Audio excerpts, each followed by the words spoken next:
off with another wild and see a single shrug, followed by a shrug of the shoulders. Oh, uncle darling, please, cried Natasha, rolling and imploring, as if her life depended on it. Uncle got his feet.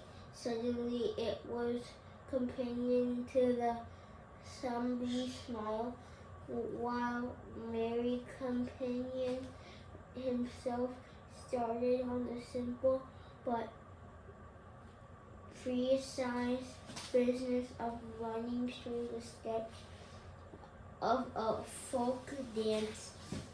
Just that nice, cried the uncle, beckoning to Natasha with the hand and had struck the last chord on the guitar.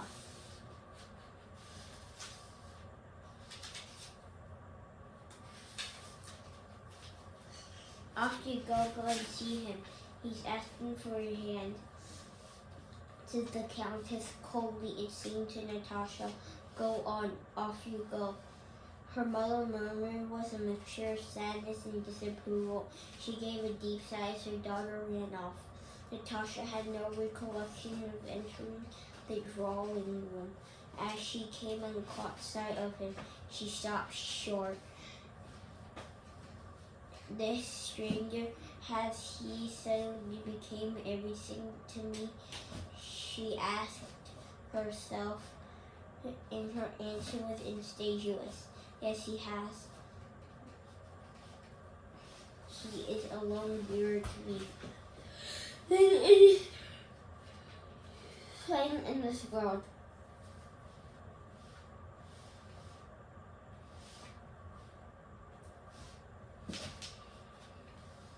Yes, said Natasha with something near sympathetic.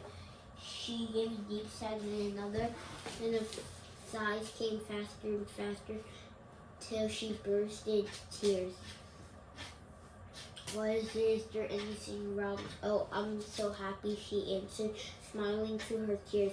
She leant closer, thought for a second, as through wondering whether all this was really happening, and kissed him. Prince Andre held her hand and gazed into her eyes. Through in his heart he felt no trace of former love for her. A change had come over his inner being. Gone was the former desire with all its poetry and mysterious charm. Now all he felt was pity for her female and childish frailty, dismay at her devotion and willingness to trust, and the hard, sweet taste of duty that must bind him to her forever. This new feeling may have been less glorious and potential, but it was more stronger and more serious than before. Did you, Mama, tell you that it cannot happen for a year? Said Prince Andre, still gazing into her eyes. Is this really me, a slip of a girl that everyone used to call me? Natasha was thinking, am I really a wife from now on? The equal of this nice, clever man that I hardly know. Someone that even my father looked up to. Is this really true? Is this really true that I can't go on treating life like a joke? Now I'm fully responsible for everyone and every action. What did he just ask me? No, she answered without having understood his question.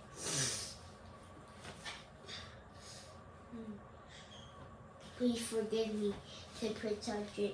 When you're so young and have so much experience, I'm afraid of you. You don't know yourself yet. Natasha concentrated hard on what he was saying, but she comes with the meaning of his words.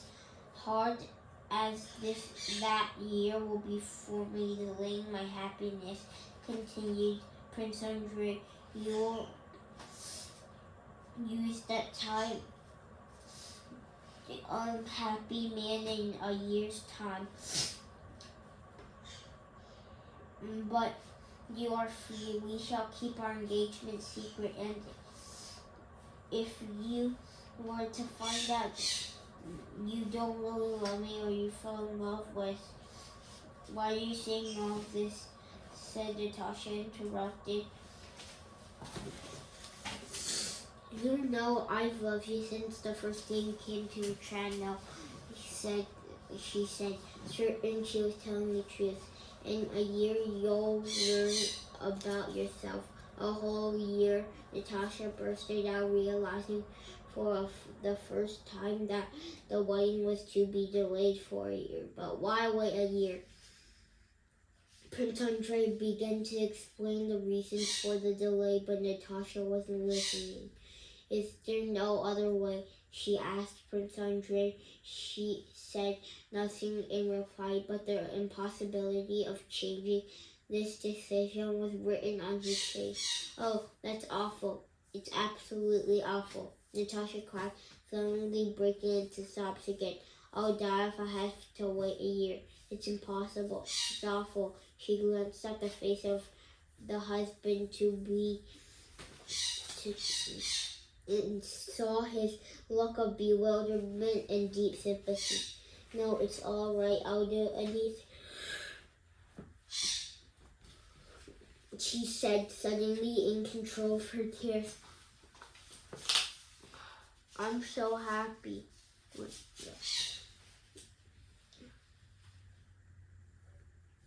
Her father and mother came in and gave the engaged couple their blessing. From that day on, Prince Andrei visited the Rostovs and Natasha's fiancé. There was no historical celebrations, and no announcement was made of Natasha's engagement to the Bolkonskis.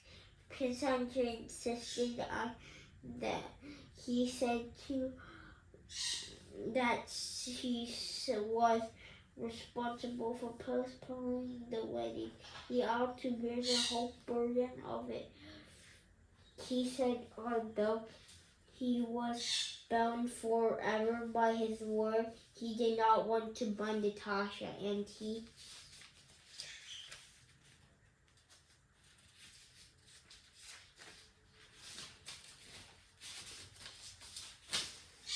wanted her to feel completely free. In 6 months' time, she felt didn't love him. She would have a perfect right to refuse him. Naturally, but Prince Andrei was adamant. He came to her house every day, but he didn't behave like a fiancé. He kissed her formally and kissed her only on the hand. Since the day of his proposal, and the relationship between Prince Andrei and Natasha had changed completely into a new kind of uncomplicated closeness. If it was as if they had not known each other before.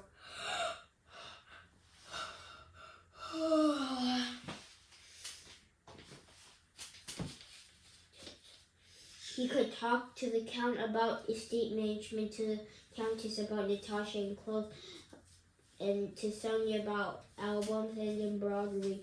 There were times when the Rostovs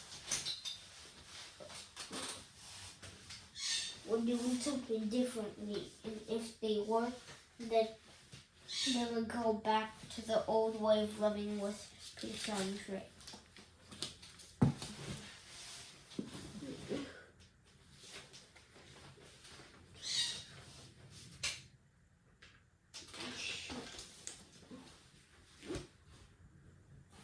The new house had the special, the poetic atmosphere. The unchanging stealing is that they always go to the presence of an engaged couple. They often sat together without anyone talking, and if they had some engaged couples, they sat there in silence. It wasn't often that they embarrassed to talk about it. Natasha shared this feeling as she shared all his feelings, being very good at guessing them. One occasion, Prince Andrei colored up as he often did at that time, which greatly endeared him to Natasha, and said that his son wasn't going to live with them. Why not? Said Natasha, somewhat taken aback.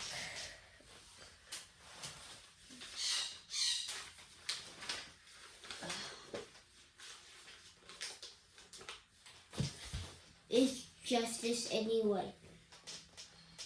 Princess Maria never gave a thought to such a grand word as justice. All the complex laws of humanity came together for her in one clear and simple law, the law of love and the self-sacrifice. He was all himself truly God.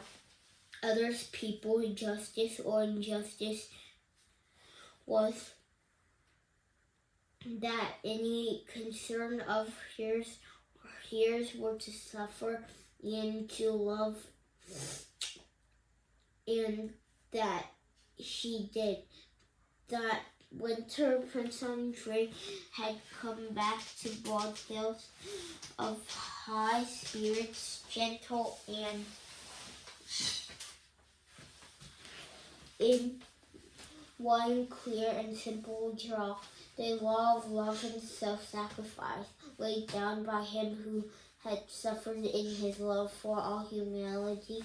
He was himself truly God. Others people, justice or injustice was that any concern of hers were to suffer and to love, and that she did. That winter, Prince Andrei had come back to Broad Hills full of high spirits, gentle officiations, and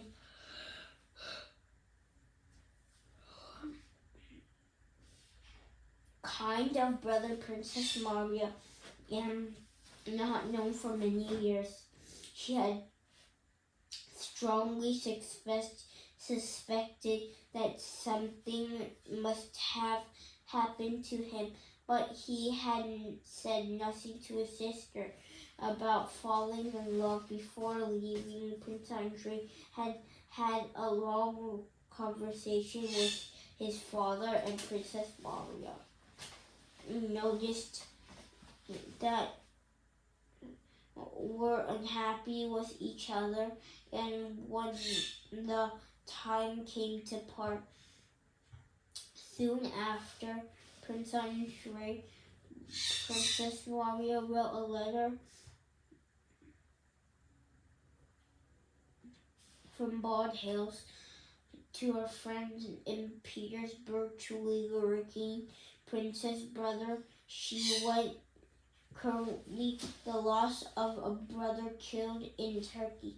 Sorrow seems to be our common lot, my dear, lovely friend Julie. Your loss is so awful that I can explain it to myself only as a special act of providence by God, who in all his love for you wished to put you and your most excellent mother to test. Oh, my dear religion, the religion alone can, if not comfort us, at least save us from despair. Only one religion can make us to couldn't comprehend without its aid. Why and for what purpose? Good and noble beings capable of happiness, doing no harm to others, indeed essential beings for capital of happiness, doing no harm to others, indeed essential for happiness of other people, are called away to God, while wicked for happiness of other people are called away to God, while wicked, useless, dangerous people are left among the living, a burden to themselves and everyone else. The first death I saw was which I shall.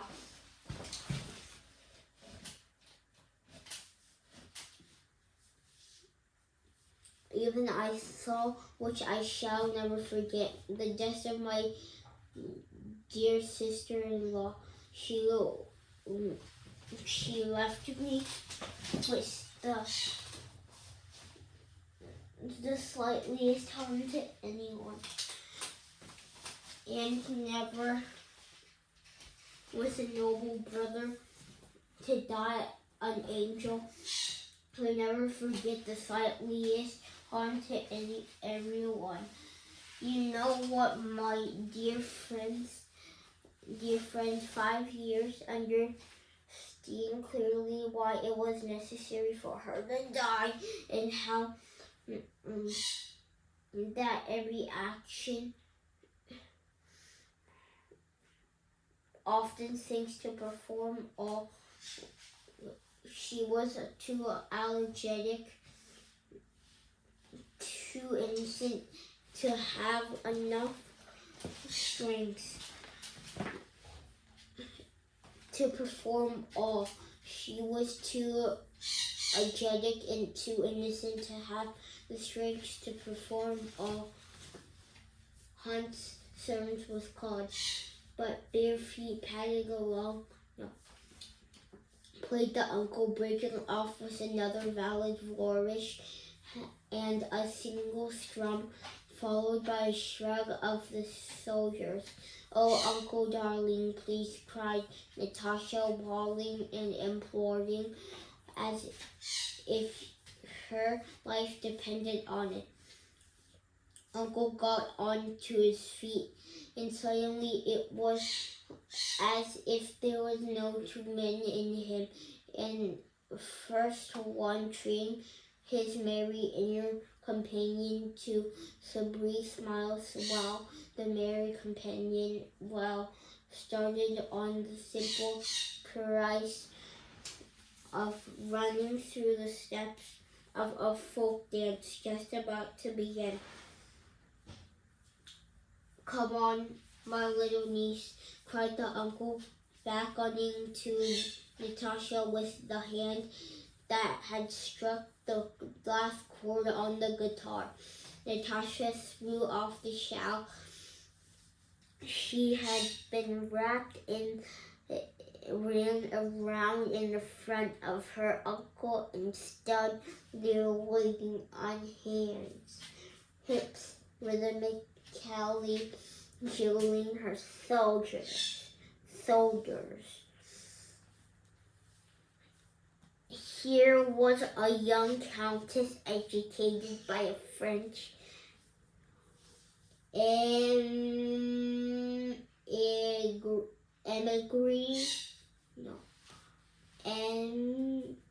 governess,